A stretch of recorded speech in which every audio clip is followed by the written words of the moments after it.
we were talking about this before the interview. First, it was Dirty Mo Posse Racing, and now you're really involved in iRacing. Yeah. Tell me about it. iRacing is a company that was formed by John Henry, who owns Fenway and Fenway Park and the Boston Red Sox, and he's heavily involved in Roush Fenway Racing. And he's a huge sim racer, and he created basically a paradise for all of us real hardcore sim racers that run on the PC. I've just been trying to help them over the last probably 3 or 4 years to try to help develop this game and make it as good as it can be. That is probably my number one hobby.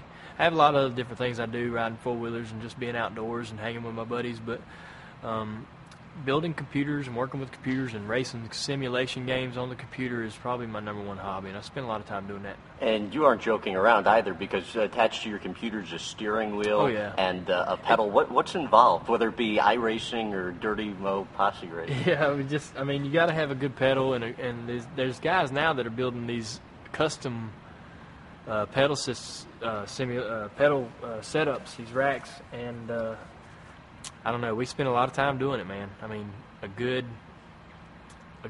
solid 50% of the week.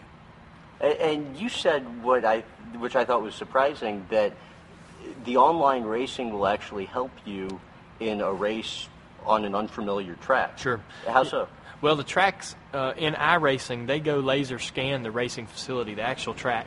The track is the perfect symmetrical size, banking, every bump, every crack, everything about it. I can basically race on the exact same configuration. There's not a foot out of place. There's not a blade of grass out of place. And so that's really key when you're talking about going to a road course. So you can really just get acclimated with the track. If you've never been there before and you got to go run a race and you're only going to have 2 hours of practice to get up to speed, this is a great way to knock off a lot of the learning curve.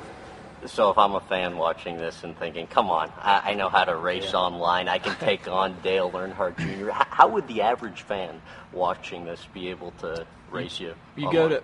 go to www.iracing.com, and you can get all kinds of information about what kind of wheel and pedal setup you need, which will run you about $300. The service itself is $20 a month, and there's probably right now 7,000 current members, active members on the service, running every week. So there's plenty of races to get involved in, and you'll have a lot of fun. You'll have your hands full.